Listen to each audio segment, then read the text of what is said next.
What began as a scientific invitation soon became a descent into madness, one that would expose the most horrifying secret ever kept behind plantation walls.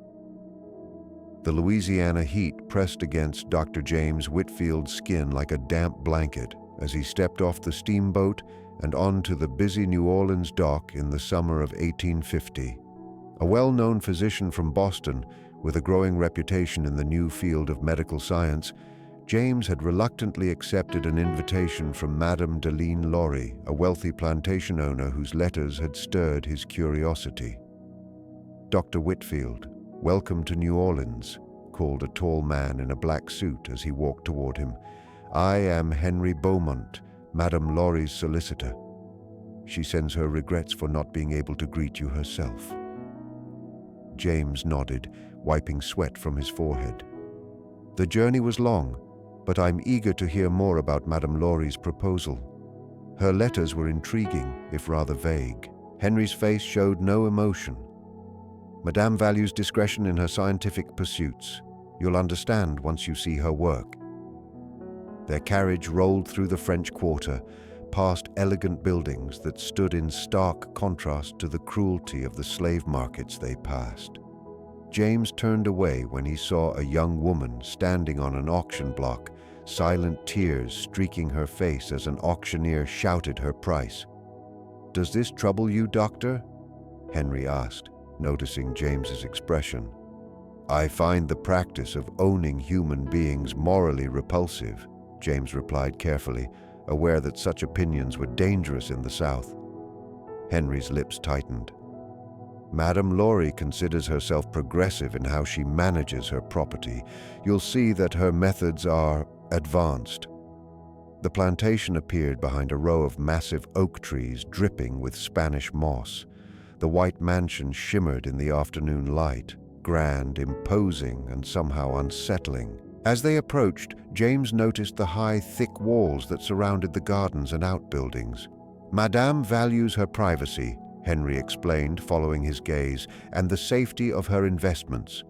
A slave dressed in elegant livery opened the carriage door and bowed deeply. The man's light skin and bright blue eyes were striking against his African features. "Welcome to Maison Laurie, sir," the man said in flawless French. "Madame awaits you in the parlor." Inside, the mansion was cool and filled with ornate furniture that reflected Madame Laurie's wealth and European tastes. The walls displayed portraits of stern-faced ancestors and painted scenes of the French countryside. In the parlor, a woman rose gracefully from a velvet settee. Madame Deline Laurie was not what James had imagined. Though in her mid-50s, she was still striking, with sharp features and gray eyes that seemed to study him like a specimen. "Dr. Whitfield," she said, extending a gloved hand, "your reputation precedes you. I'm honored you accepted my invitation." James bowed slightly. "Your letters mentioned a discovery that could change how we understand human development. As a man of science, I couldn't refuse." A small smile curved her lips. "Indeed. But you must be tired from your journey. We'll speak more tomorrow. Tonight you'll dine with me and rest." During dinner, served by the same light-skinned servant who had greeted him, James tried to ask about her research. "Patience, doctor," she said, sipping her wine. "Tomorrow you'll see what no outsider ever has. I've created a method of selective breeding that produces not only stronger, more obedient workers, but something closer to perfection itself." A chill ran through James despite the warm air. "You speak of human beings as if they were livestock." Madame Laurie's eyes hardened briefly before softening again. "Science must rise above sentiment. Surely you agree that progress requires sacrifice." That night, as James prepared for bed, he heard a muffled cry from outside. He peered into the moonlit garden but saw only shifting shadows. Just as he turned away, a figure slipped through the garden toward what looked like a hidden doorway in the wall. Sleep came slowly, haunted by strange dreams and the sound of that stifled cry. He couldn't shake the feeling that he had entered something much darker than scientific study. Morning came, and the plantation glowed under the rising sun. James rose early, troubled by faint noises that had filtered through his dreams, cries that seemed to come from beneath the floors. He told himself it was his imagination. A soft knock came at the door. A young woman entered with a breakfast tray. Her complexion was lighter than the man's from the day before, and her green eyes stood out against her warm brown skin. "Good morning, sir," she said gently. "Madame requests your presence in the East Garden after breakfast. I'm to escort you when you're ready." James smiled politely. "Thank you. What is your name?" "I am called Esther, sir," she said quietly, never meeting his eyes. "Are you treated well here, Esther?"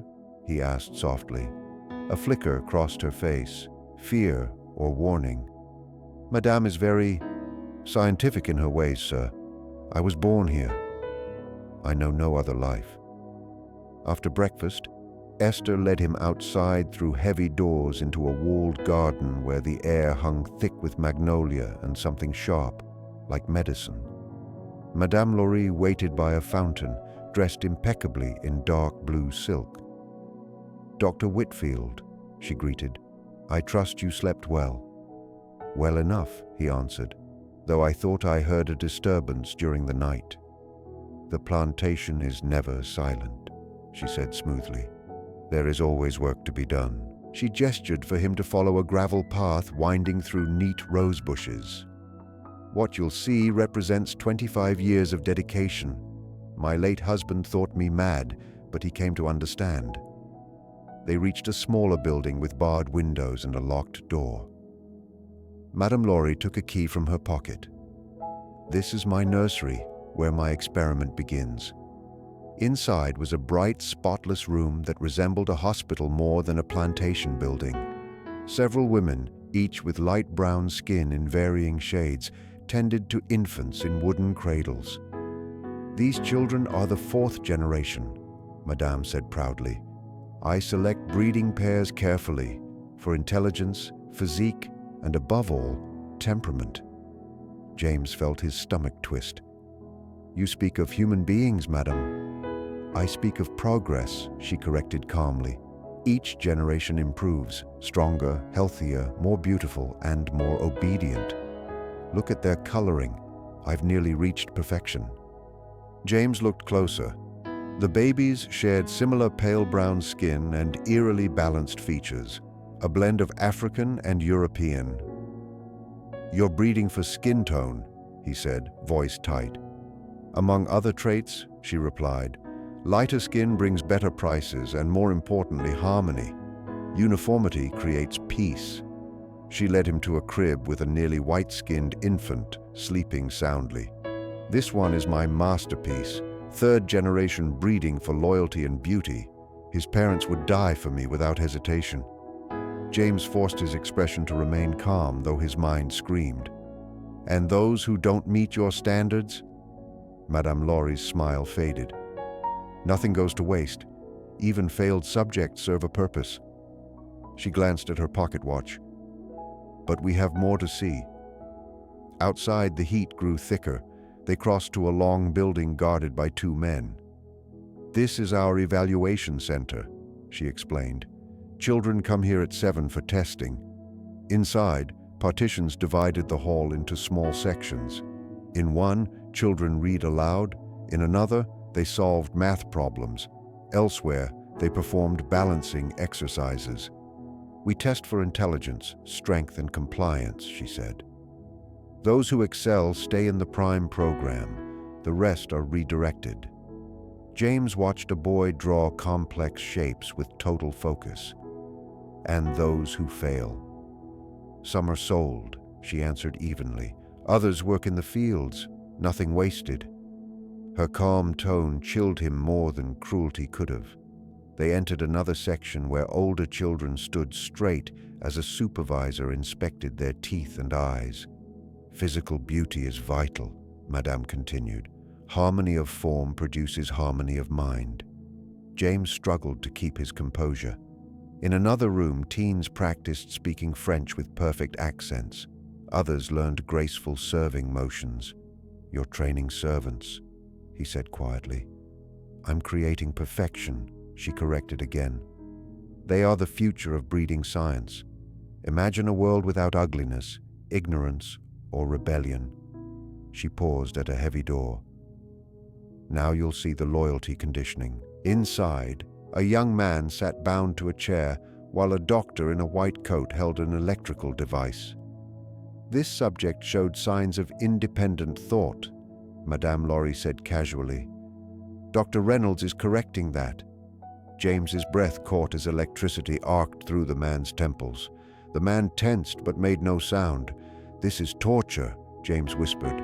"This is conditioning," she snapped. "Pain teaches obedience. Pleasure rewards loyalty." Dr. Reynolds looked up. "He's improving, madam.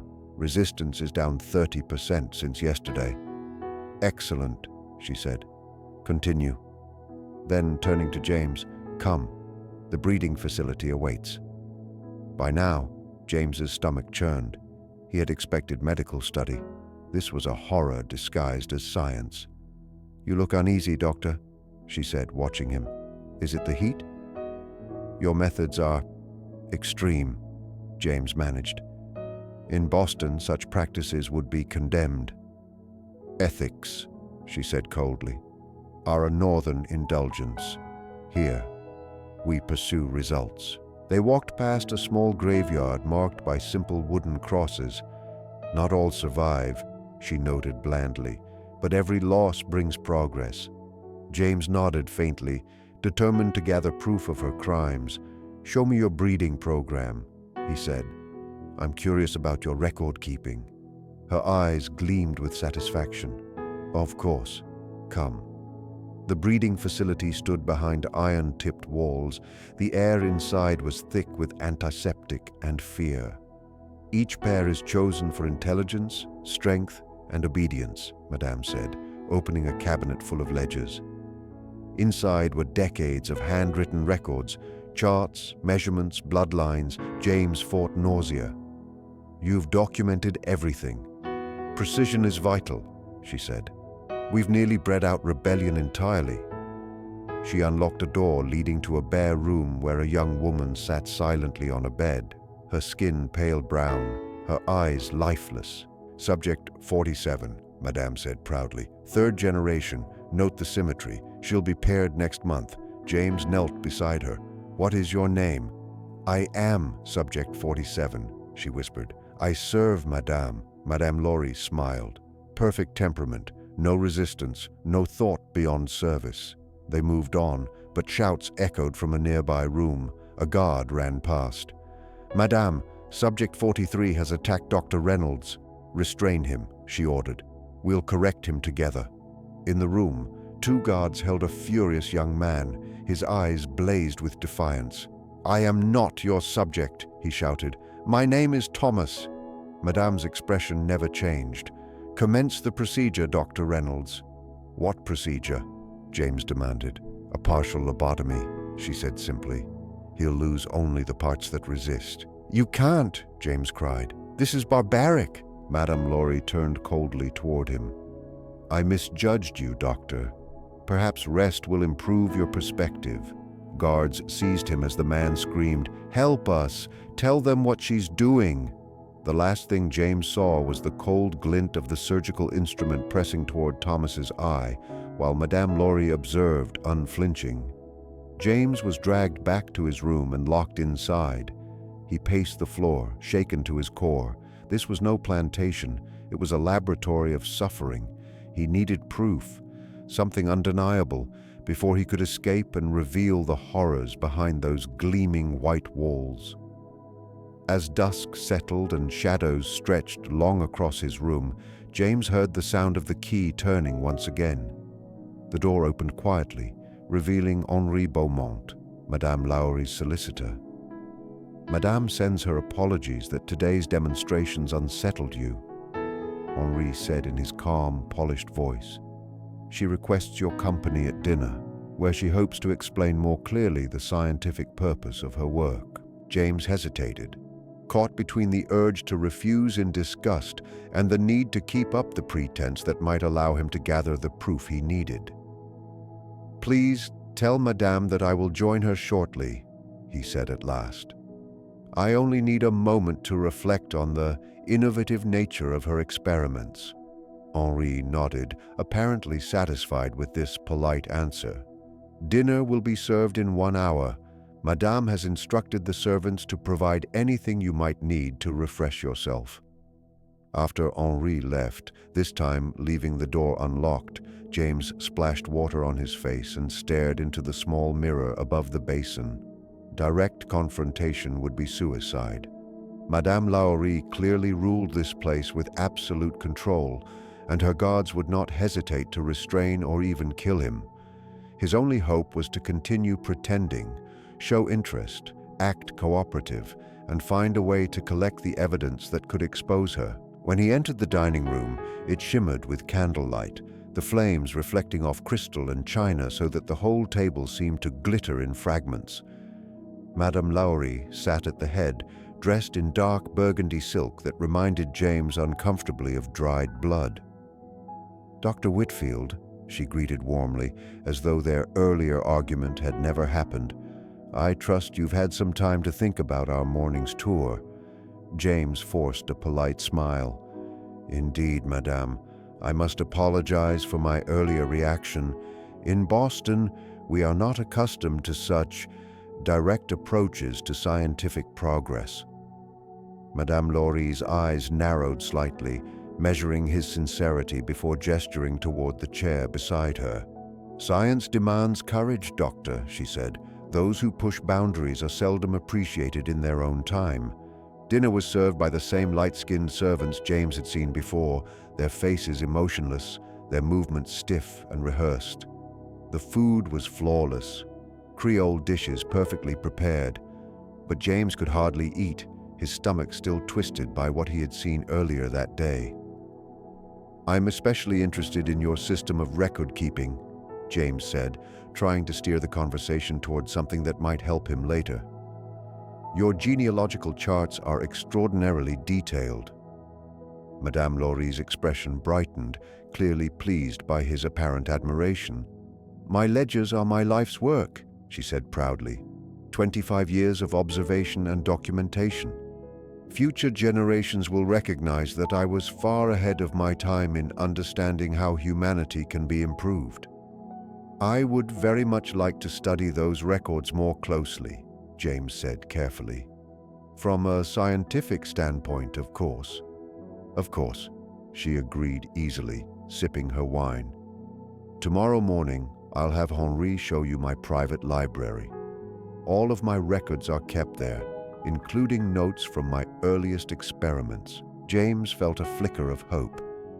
If he could copy or steal those records, he might have what he needed to reveal her crimes. "I am curious," he said after a pause, "how you first became interested in this work of human refinement." A faint shadow crossed Madame Lahorie's face. "My first husband was weak," she said coldly, "physically and morally. His bloodline was flawed, and that weakness passed to our eldest son. I watched it destroy what should have been a great legacy. After his death, I vowed to understand how human quality is inherited and how it can be controlled." "And your current methods?" James asked softly. "How did you develop them?" "At first, through trial and error," she admitted. "Those early years were guided more by instinct than science. But I studied animal breeding extensively, and with my third husband, Dr. Lahorie, I began to establish proper protocols." Her voice softened slightly, almost nostalgic. "Leonard, Dr. Lahorie, contributed greatly to my research before his unfortunate death." Something in her tone made James wonder about the nature of that unfortunate death, but he dared not ask. Instead, he encouraged her to elaborate on her methods, taking careful mental notes as she spoke. By the time dinner ended, Madame Lahorie had drunk several glasses of wine and grown animated, almost boastful. James learned that her breeding program had produced over 100 individuals across 4 generations. She kept meticulous records of physical and behavioral traits, and her ultimate goal was nothing less than the creation of what she called the perfect servant class. Humans bred for obedience, intelligence, beauty, and loyalty. "Tomorrow you'll see everything," she promised as they rose from the table. "My records, my laboratories, even my failures, preserved for study." The word failures made James shiver, but he kept his composure. "I look forward to it, Madame. Your work certainly deserves thorough documentation." Back in his room, James waited until the house had gone silent before trying his door. Locked again. Madame's trust, it seemed, had limits. He crossed to the window, considering escape, but the drop was steep, and guards were visible below, pacing the grounds. He turned away, startled by a soft knock. When he opened the door a crack, he saw Esther, the young woman who had served him breakfast, standing in the hallway with a pitcher of water. "Fresh water for the night, sir," she whispered, stepping quickly inside and closing the door. Her manner changed at once. The dullness left her eyes, replaced by a glint of urgency. "You must help us," she whispered. "She's planning something awful for tomorrow's demonstration." James's heart pounded. "What kind of demonstration?" "A new procedure," Esther said, trembling. "Dr. Reynolds has found a way to remove a person's will without harming their body. They're going to test it on Thomas, subject 43. If it succeeds, she'll use it on all who resist." James felt sick. "I want to help," he said, "but I'm locked in, and there are guards everywhere." Esther reached into her apron and pulled out a folded piece of paper. "This is a map of the tunnels beneath the mansion. They were built long ago during the Spanish occupation. Madame uses them now to move people unseen." James unfolded the rough sketch and studied it by moonlight. "This might work," he murmured. "But I'll need proof of what's happening here, or no one will believe me." "The ledgers," Esther said quickly. "In her private study, they show everything. The pairings, the punishments, even the deaths." She glanced fearfully at the door. "I must go before I'm missed. The key to your room hangs in the kitchen. I'll bring it tomorrow night, if you're still yourself." After she slipped away, James memorized the map, then burned it in the candle flame. Tomorrow would be dangerous, but it might be his only chance. As he finally drifted into uneasy sleep, his last thought was of Thomas, the man who had dared to speak his name in defiance. Would that spark survive tomorrow, or would it be erased forever? James awoke to the steady patter of rain against the windows, a welcome break from the previous day's heat. The gray light gave the room a somber mood as he dressed and prepared himself. Today he would have to play the scientist perfectly, interested, calm, cooperative, while looking for a chance to reach the records and perhaps help Thomas escape. A different servant brought his breakfast. A young man with light brown skin and the same empty, mechanical expression. James tried to speak with him, but his replies were flat, almost robotic. The conditioning was unmistakable. Soon after, Henri Beaumont appeared. "Madame sends her regrets," he said. "Urgent business calls her to the city this morning. She has instructed me to show you her private library, as promised." This unexpected freedom filled James with cautious hope. Without Madame's watchful presence, perhaps he could act. Henri led him through a different wing of the mansion to a grand library lined from floor to ceiling with shelves of books. In the center stood a large oak desk crowded with ledgers, papers, and instruments. "Madame's life's work," Henri announced, gesturing at the room. "You are free to examine anything that interests you. I'll return in 2 hours to escort you to lunch." As soon as he was alone, James hurried to the desk. The open ledgers contained detailed notes on infants born during the past year, measurements, parentage, behavioral traits, all written in the cold, clinical language of experimentation. It was monstrous. He needed something he could take.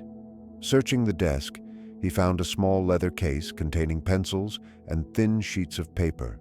perfect for making copies.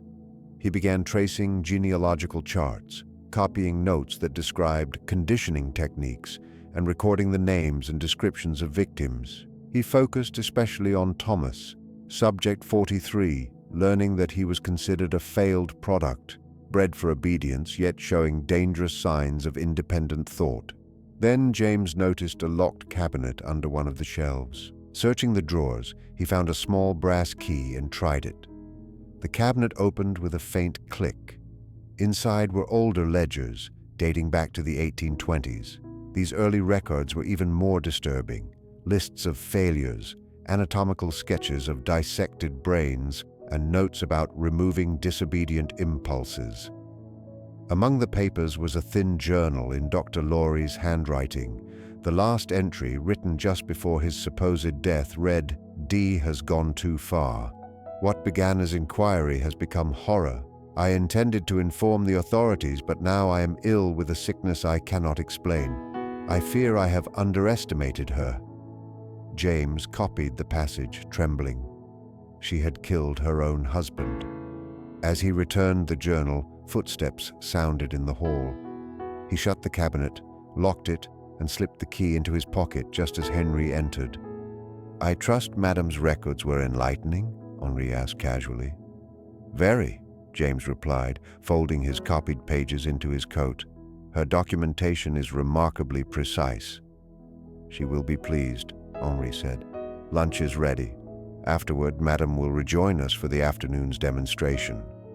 During lunch, as rain drummed on the windows, James carefully guided the conversation toward the property's history, confirming what Esther had told him. "Ah, yes," Henry said. "The tunnels were built by the original Spanish owner, a smuggler. They still connect some of the old buildings, though they're mostly unused now." "Fascinating," James said lightly. "A reminder of how history hides beneath our feet." After the meal, Henri led him through the rain to a low brick building with no windows and a single heavy door guarded by two men. The air inside was cold and stung with the smell of chemicals. In the center stood a metal table surrounded by tiered seating, an operating theater.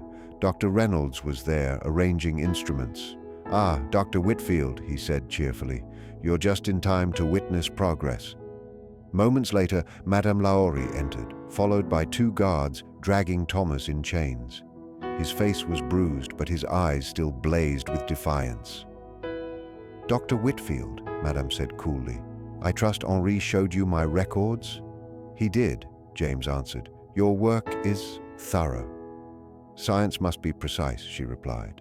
Then, turning to Thomas, "Subject 43 continues to resist conditioning. He will serve as our next demonstration." Thomas spat at her feet. "My name is Thomas Wilson. My mother was Grace Wilson. I am a man, not your subject."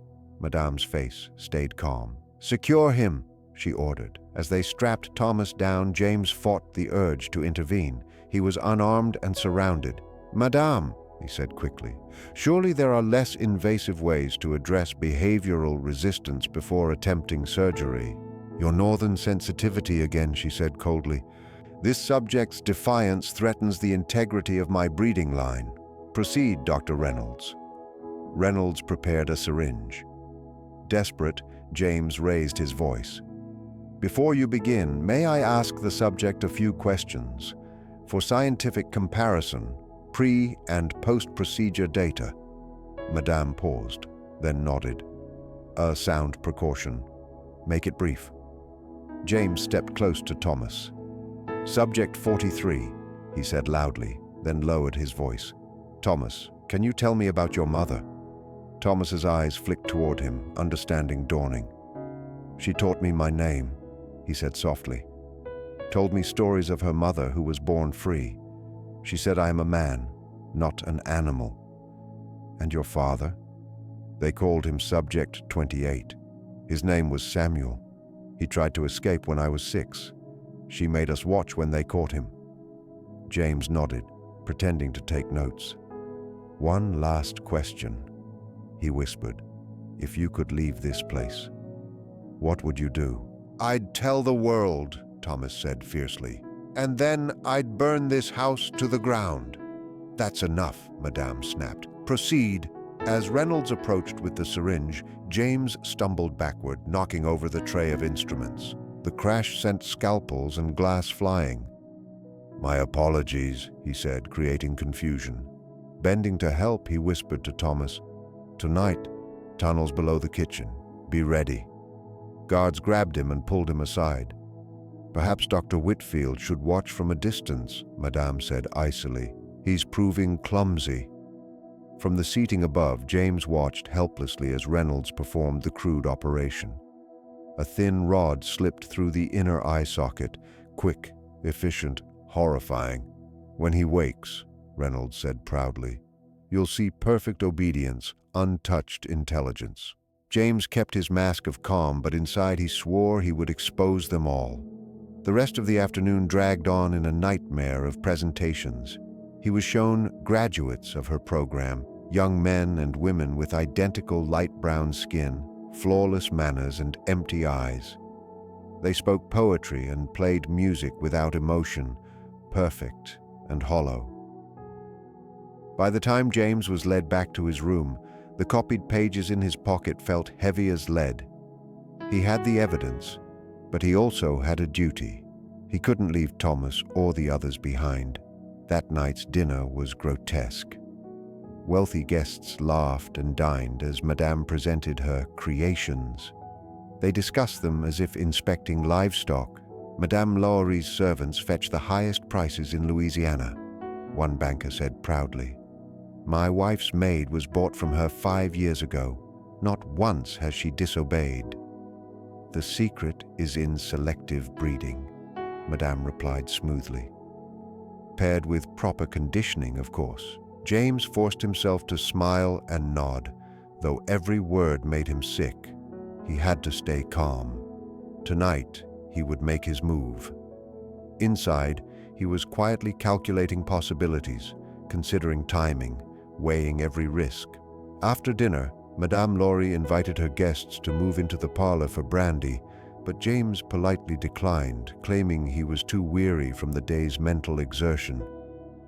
"I find I must reflect on what I've seen today, Madame," he explained. "Your demonstrations have given me much to think about." Madame Laurie seemed delighted by his response. "Of course, Doctor. Rest well. Tomorrow I will show you my long-term research subjects, those who have been with the program since the very beginning. Some of them have shown the most extraordinary genetic changes." Back in his room, James waited, listening to the distant sounds of conversation and laughter drifting up from below. Eventually, the voices faded, the guests left, and the grand house settled into silence except for the soft tread of servants finishing their nightly tasks. Close to midnight, there was a gentle knock on his door. Esther slipped in quickly, holding a folded nightshirt to appear as though she was delivering fresh linens. Once the door was shut, she pulled a small key from her pocket. "This will unlock your door from the inside," she whispered. "The guards switch shifts at 2. That's when you should move." "What about Thomas?" James asked urgently. "I saw what they did to him today." Esther's expression darkened. "Dr. Reynolds' experiment failed. Thomas pretended to be obedient when he woke up, but he's still himself. They've locked him in the isolation cell in the basement of the laboratory." "Can we reach him through the tunnels?" James asked. "Yes, but there's a guard posted, usually only one, and by 2 o'clock he's half asleep." Esther paused. "There are others who want to escape too. Those who've resisted the conditioning or managed to hide their resistance. I've spoken with some of them." James thought quickly. "How many?" 7 in all," she said. "Including Thomas and me. The rest are in the breeding quarters." "And they're all willing to risk it?" "The punishment, if caught, would be worse than death," Esther replied, her eyes fierce. "Death would be mercy compared to what happens here, Dr. Whitfield." James nodded grimly. "We'll need a diversion, something big enough to draw everyone's attention away from our route." A thought struck him. The ledgers. Madame Laurie treasures those above everything. "The study is locked at night," Esther warned, "and she keeps the key with her." James reached into his coat and produced the brass key he had taken earlier. This one opens the cabinet where she stores her oldest records. If a fire were to start in that cabinet, Esther's eyes widened. The whole mansion could burn. Not if it's found quickly, James said. We just need enough chaos to cover our escape, and if her records are destroyed in the process, all the better. For the next hour, they discussed every detail. Esther would return to the kitchen and leave the outer door unlocked. She would alert the others who wished to flee. James would set the distraction in the library, then meet them in the tunnels beneath the kitchen. And after that? Esther asked. Where will we go? I have friends in Boston, James said. Abolitionists connected to the Underground Railroad. But first we need to reach the city. Do you know anyone there you trust? My cousin works at the docks, Esther said. If we can find him, he might hide us until we can leave. But Madame Laurie has influence in New Orleans, friends in the courts, even the police. Then we'll have to move quickly, James said, touching his pocket where the copied records rested. These pages hold enough proof to destroy her reputation even among her allies. Esther paused at the door before leaving. Why are you helping us, Dr. Whitfield? You're risking your life. James thought of Thomas strapped to that table, of the hollow-eyed girl in the breeding quarters, of the cruel mockery of science being done in that place. Because what's happening here is evil, he said quietly, and because I couldn't live with myself if I did nothing. After Esther left, James prepared. He changed into dark clothes, packed his few belongings, and secured the copied pages in his coat. Then he waited, watching the clock's hands crawl toward 2.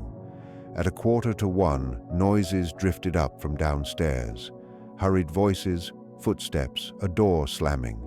James stiffened, wondering if their plan had been exposed, but the sounds subsided. A few minutes later, the front door closed again. Perhaps Madame Laurie had been summoned elsewhere. That might actually work in their favor. Deciding to act early, James used Esther's key to unlock his door and stepped into the hallway. It was empty. He moved quietly, keeping close to the wall. Downstairs, a few lamps still burned, casting long shadows across the floor. Reaching the library, he wasted no time. He lit a small stack of papers inside the cabinet of old records and watched until the flames caught before leaving. The door slightly open so the smoke would spread. As he made for the kitchen, a shout rang out behind him. The fire had been discovered sooner than he'd hoped. He hurried his pace, slipping into the kitchen just as the house erupted in confusion. Servants and guards shouted, racing to douse the growing blaze. The kitchen was deserted, its outer door ajar just as Esther had promised. James stepped out into the rain-drenched night and circled the mansion toward the small shed Esther had mentioned. Inside, beneath a pile of tools, he found the trap door. Opening it, he descended into pitch darkness and lit a small candle left for him. The tunnel was narrow and damp, its walls slick with moisture. He followed the route he had memorized until he reached a junction, the meeting point. He waited, the minutes dragging. Had they been caught? Just as worry began to claw at him, he heard footsteps. He pressed himself against the wall, blowing out the candle. "Dr. Whitfield," came Esther's whisper. "Are you here?" Relief washed through him. He relit the candle as Esther appeared, followed by 4 others, 3 women and a man, all with the distinct light brown complexion of Madame Laurie's breeding program. "Where are the rest?" he asked. "Sarah couldn't get away," Esther said, her voice trembling. "And Thomas." "What about Thomas?" James demanded. "Dr. Reynolds went to check on him after the fire broke out," the man said. "He realized Thomas was pretending. They've taken him for corrective measures." James's stomach twisted. He knew what that meant. "We have to help him." "It's too late," Esther said. "The compound's on full alert. The fire spread faster than we thought. Half the house is burning. Distant shouts echoed through the tunnels. "They're searching down here," the man warned. "We have to move now, or we'll all be caught." James's mind raced. He could escape with these four or risk everything to rescue Thomas. "Which tunnel leads to the lab building?"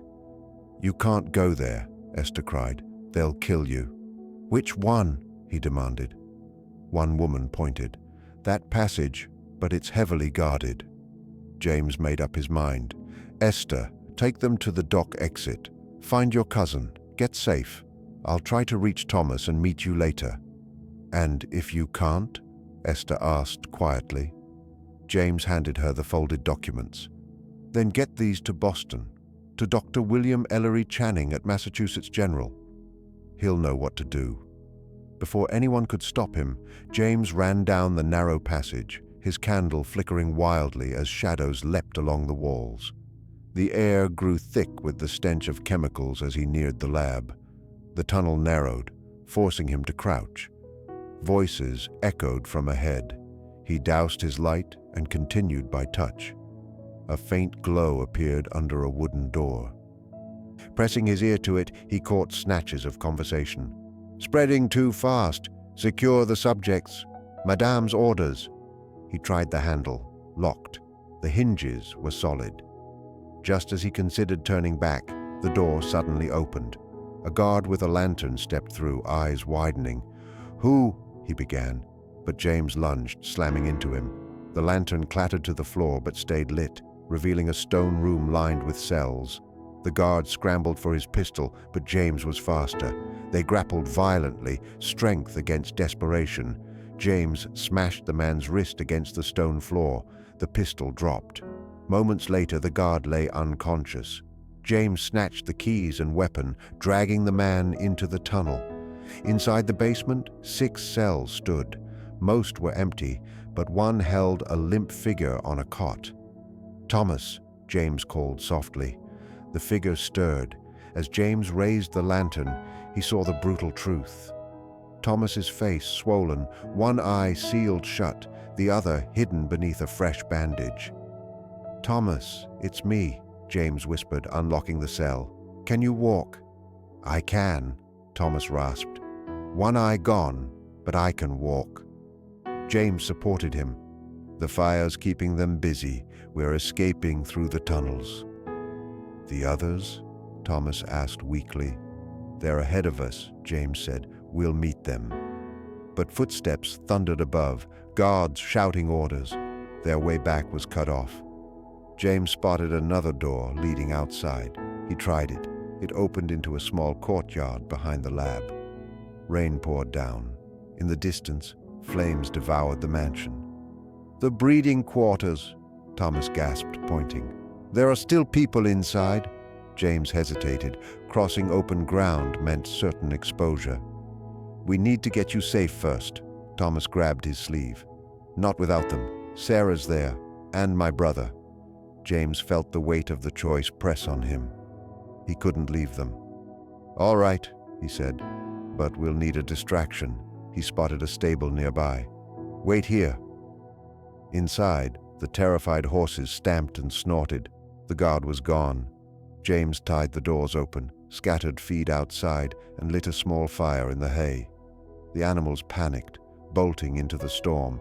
Shouts filled the air as men rushed to stop them. James hurried back. "Now's our chance," he said, lifting Thomas. They slipped along the edge of the compound. Rain masked their movements. The breeding quarters loomed ahead, its main door locked. "Side entrance," Thomas said. They found it locked too, but James wrapped the pistol in his coat and fired once. The lock shattered. Inside, the rooms were eerily silent, a few terrified figures huddled in corners. "They locked us in," a young woman said as Thomas embraced her, Sarah. "They said they'd come back after saving the prime stock." "How many are left?" James asked. 11, answered Thomas's brother. "The rest was sold yesterday." "Then we leave now," James said firmly. "Head for the docks. I'll explain everything on the way." "They'll chase us," someone whispered. "We'll look like a work crew," James said. "Move quickly. like we're following orders.